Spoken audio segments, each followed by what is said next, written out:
अब मैदान के एकमात्र शासक तेमुजिन ने 1206 में ओनोन नदी के स्रोत पर कुरुलताई नामक एक बड़ी सभा आयोजित की। 75 यहाँ उन्होंने औपचारिक रूप से चंगेज खान की उपाधि अपनाई, जिसकी व्युत्पत्ति और अर्थ पर बहुत बहस हुई है। कुछ टिप्पणीकारों का मानना है कि इस उपाधि का कोई अर्थ नहीं था, ये केवल तेमुजिन द्वारा पारंपरिक गुरखान उपाधि से परहेज का प्रतिनिधित्व करता था, जो जमुखा को दी गई थी और इस प्रकार कम मूल्यवान थी। 76 एक अन्य सिद्धांत बताता है कि चंगेज शब्द में ताकत, दृढ़ता, कठोरता या धार्मिकता के अर्थ निहित हैं। 77 एक तीसरी परिकल्पना प्रस्तावित करती है कि यह उपाधि तुर्किक तांगिस महासागर से संबंधित है। चंगेज खान की उपाधि का अर्थ महासागर का स्वामी होगा, और जैसा कि माना जाता था कि महासागर पृथ्वी को घेरे हुए है, इस प्रकार इस उपाधि का अर्थ अंततः सार्वभौमिक शासक था। 1 मिलियन लोगों पर नियंत्रण प्राप्त करने के बाद 7 चंगेज खान ने के शब्दों में एक सामाजिक क्रांति शुरू की। 800 की पारंपरिक जनजातीय व्यवस्थाएं मुख्य रूप से छोटे कुलों और परिवारों को लाभ पहुंचाने के लिए विकसित हुई थी। वे बड़े राज्यों की नींव के रूप में अनुपयुक्त थी और पिछले स्टेपी संघों के पतन का कारण बनी थी। इस प्रकार चंगेज ने प्रशासनिक सुधारों की एक श्रृंखला शुरू की, जो जनजातीय संबद्धता की शक्ति को दबाने और उन्हें खान और शासक परिवार के प्रति बिना शर्त वफादारी के साथ बदलने के लिए डिजाइन किए गए थे। 8 की अधिकांश पारंपरिक जनजातीय नेता उसके सत्ता में आने के दौरान मारे गए थे। चंगेज मंगोल सामाजिक पदानुक्रम को अपने पक्ष में फिर से बनाने में सक्षम था।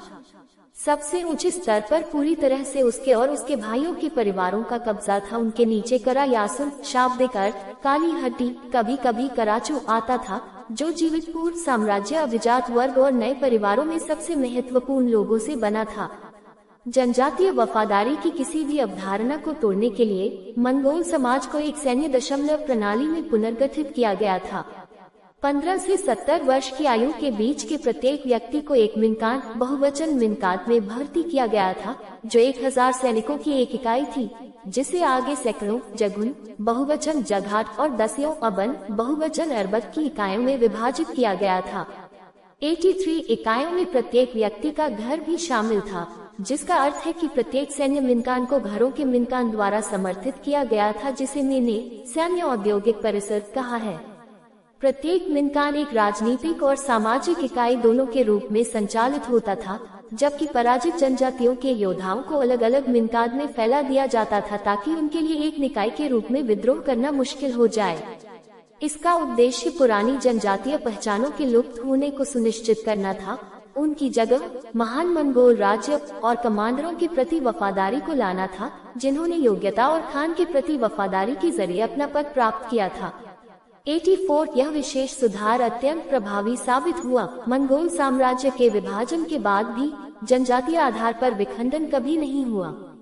इसके बजाय चंगेज के वंशजों ने बिना किसी चुनौती के शासन करना जारी रखा, कुछ मामलों में 1700 के दशक तक, और यहाँ तक कि तैमूर और एडिगू जैसे शक्तिशाली गैर साम्राज्यवादी राजवंशों को भी अपने वंश के कठपुतली शासक के पीछे से शासन करने के लिए मजबूर होना पड़ा। ओपनिंग स्क्वायर ब्रैकेट या चंगेज के वरिष्ठ लोकोट को सर्वोच्च पद पर नियुक्त किया गया और उन्हें सबसे बड़ा सम्मान प्राप्त हुआ। बो, ओरचू और मुकाली को सेना के क्रमशः दाएं और बाएं विंग के कमांडर के रूप में नेतृत्व करने के लिए प्रत्येक को 10,000 आदमी दिए गए। 8 अन्य नोकोट को प्रत्येक को 95 मिनकाद में से एक की कमान दी गई थी। चंगेज के योग्यतावादी आदर्शों के प्रदर्शन में इनमें से कई लोग निम्न सामाजिक स्थिति में पैदा हुए थे।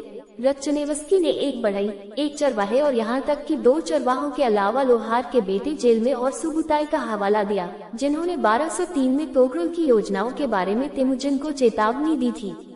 8 एक विशेष विशेषाधिकार के रूप में चंगेज ने कुछ वफादार कमांडरों को अपनी इकाइयों की जनजातीय पहचान बनाए रखने की अनुमति दी। ओमगुट के अलाकुश को अपने कबीले के 5000 योद्धाओं को बनाए रखने की अनुमति दी गई थी, क्योंकि उसके बेटे ने चंगेज के साथ गठबंधन समझौता किया था और उसकी बेटी